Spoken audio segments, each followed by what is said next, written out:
Alright guys, and welcome back to an educational form of Dead by Daylight survivor game. Now, I am not in solo queue, I'm in a 3-man Swift, and I just want to make that clear at the start of the game. Alright, before we get in, I'm going to run all the way over here and look to my left and see if there is an awkward generator that needs to be worked on. Now, normally I would preserve the toolbox at the start of the game. I am happy to work on this toolbox right now. Let's pay attention to any teammate is Scream. They might be running a perk that allows them to scream based on what the killer is doing, or the killer has the new perk introduced into the game from the Spring Trap, which reveals their aura for 2 seconds when they scream, when they look at the killer, with a 40-second cooldown. Alright, so what do we currently know? 2 people on gens. My toolbox has been entirely consumed. The gen has been completed 45%. It takes 90 seconds to do a gen with no form of amplification, but with the toolbox that I have, my gen will be done a lot quicker than 90 seconds. As you can see, this is 45 seconds in, and the gen is over more than halfway completed. Alright, let's keep working on this generator. What are we paying attention to? The killer is chasing somebody else. It is not me. My allies are all working on 3 separate generators. An ally's been hit. Is there any information on the HUD? Has he been vomited on? Or has she been vomited on? No. Have they been hit with a clown bottle? No, because I would have heard it smash. Have they been shocked by the doctor? No. So I'm unaware of who the killer currently is right now. They haven't shown their ability. All they've done is land a hit. Now, alternatively, it could be a Blight who landed a curve hit, but the Blight has a 40-meter radius. However, I am on the edge of the map. So this information, that right there, tells me the killer is the Houndmaster. So that is something that we need to remember. 1 generator done, already isolated in the corner of the map near it. Bit of an interesting area, but it's alright to get it done. There is a 3 gen here that needs to be done too, so let's make sure we break it, which we have already done. I'm going to be jumping straight into this locker right now, and I'm going to be filling my toolbox with built to last. Doesn't look like my teammate's got... If they have barbecue and chili, I think that was a big mistake. My ally has screamed. Keeping in mind that the killer might have had friends to the end, I don't know. We can see movement on the left-hand side by our ally, and I can hear the heartbeat getting a little louder. Fingers crossed the killer doesn't come and grab one of us out of this locker. I'm ready to get out of this locker any second right now, and I hope the killer isn't about to do a 180 and come over here. She's going to be kicking the gen downstairs. I'm going to fast vault out of the locker and see if she goes for the gen kick or if she comes to me. Did you hear that? Looks like she actually did a 180. Now, because of that...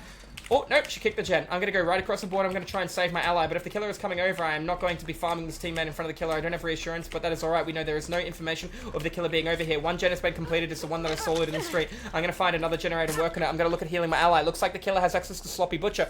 The Houndmaster is one of the few killers that can use their ability and then hit you with an M1 and get stacks of Save the Best for Last, Rapid Brutality, Sloppy Butcher, because their ability works a little different as a killer like Deathslinger. A Deathslinger shoots you, reels you in. He won't apply Sloppy Butcher. Alright, give her a little teabag to say thank you. She gave me one back. That's sweet. Alright, now the Shack is a very good generator to work on against the Houndmaster, especially if you go with your sidesteps, but if she's really good, she could actually catch you at it. I don't feel like I should work on this generator here, because this has a lot of line of sight blockage for this killer, and it'd be very good to leave towards the end of the game. However, if there is a neighbor generator outside, like over here, this feels like a great gen I should work on. I thought I saw a little bit of sparks just there. There you go, I did see sparks. Alright, that means the killer is running a perk called Hex Plaything. Now, what does Hex Plaything do? It means if you have been hooked by the killer, you lose a heartbeat.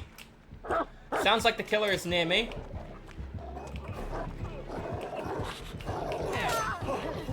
Freed the survivor. Hopefully I make the medium vault in time. She's breaking the door. Alright, let's get a bit of spacing away from her. She is not going to be happy with that. I don't think I'm going to be able to make a nice fat loop around this because she can whistle and call the dog before I make the corner if she pre-does it around the corner. Oh, she still did it in time. That's okay. That's unfortunate by me. I could have ran to the pallet on the right. It was very close. There's a spike collar for Sloppy Butcher effect, so she doesn't actually have Sloppy Butcher as a perk. That's unfortunate by me. I could have looped to the gen on the right-hand side. If I didn't actually take the hit, I could have drama or high knees. There's the Hex Plaything kicking in as well. We've got another generator done. I didn't give any pallets. I saved another player from going down. I did pay the price, unfortunately, but I could have played towards the pallet on the right. So that was a bit of an issue made by me. If I played to the pallet on the right, I could have dropped it early, had her go for the hit with the Hound, and then I could have rotated away. Bit of a hiccup by me, but at the end of the day, what did we get for it? 1 person got hooked. It was me. The other player didn't get hooked, got healed, and we have split in different areas. Looks like a teammate's running past me with the killer. It means he's most likely got reassurance on him that he's going to give to me. Can't actually see the killer. There's reassurance kicking in from one of our Swift partners. No heartbeat for the killer. We're going to take a quick heal from him, hopefully, if the killer does not come back. I still have access to the loops underneath. However, the Sloppy Butcher or the Mangled effect is going to slow down how quickly he heals me. But you can see he's still healing me at a good speed regardless. Now, we have 1 other generator completed. We got another person on another gen. I could work on the gen downstairs right now. However, I think it's going to lead to a really awkward 3 gen. So I have to be a bit careful if I decide to do this. I don't feel like this is a generator I should be using my toolbox on. Okie dokie, should be in the back left corner. I am going to use my toolbox in it, and the reason I'm going to do that is she is in chase of the player she has already hooked. I don't like that. If that player goes into struggle after going down to the killer right now, the killer could look at a snowball effect in order to win the game. So what we're currently doing now is we're going to try and work on this generator as quickly as humanly possible. Looks like we had somebody else scream. So the killer is most likely running the perk that when you look at the killer, you will scream and you will show your aura to the killer for 2 seconds. They might be running it with nowhere to hide, or they might be running it with lethal pursuer. I am not sure. What I am sure is the killer has hex plaything. This means the killer has no heartbeat and can really creep up on me. Now, I don't really need to hear the killer's heartbeat at the moment. I've been hooked once. My ally's been hooked once. I'm at full health. Here's the play. I'm going to finish this gen. I'm going to go outside. I'm going to break my ally's Hex Plaything. Now, when Hex Plaything activates, no one can break the totem for 90 seconds apart from the person that has been hooked, or whose totem it is. It's been well over 90 seconds. That means I can go assist my ally. The only other person who's been hooked is Zarina. So doing what I'm about to do right now is going to help the Zarina hear the killer's heartbeat. So if she's working inside, she can respond more appropriately because the Houndmaster is really quiet unless she starts whistling.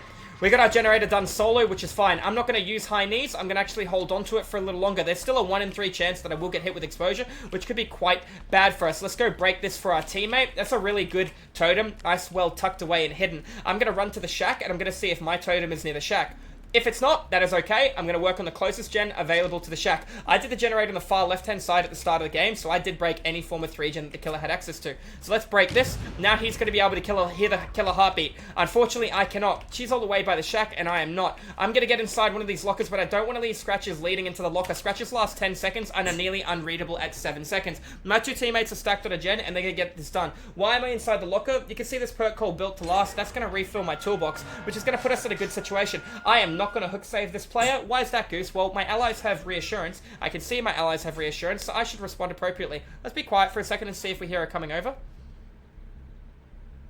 Okay, I hear my allies struggling on the hook. I can see both teammates coming in, but I can't hear the killer's terror radius. I could still see the killer if they were close to the hook.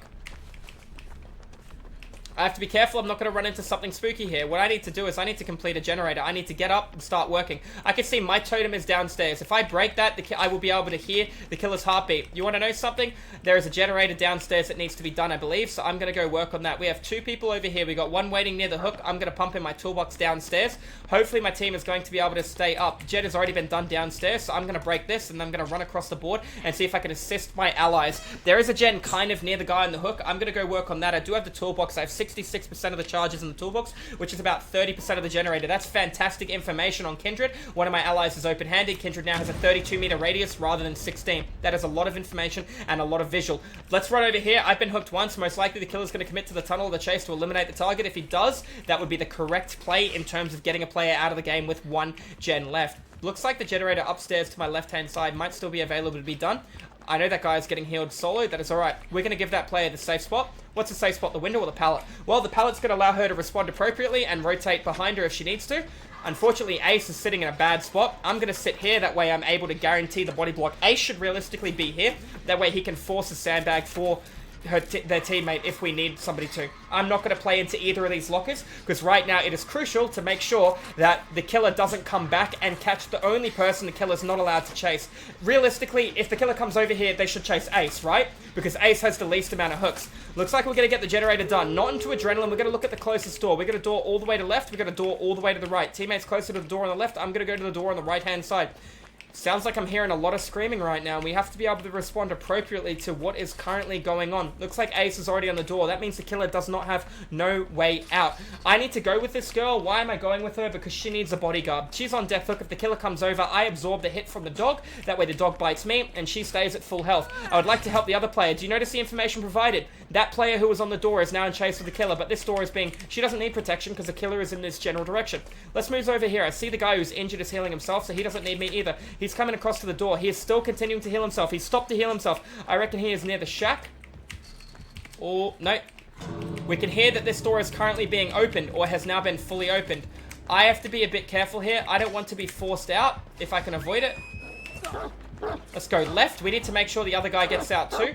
Taking a double bite on the dog. I can wait here and it's physically impossible for her to down me unless she has access to,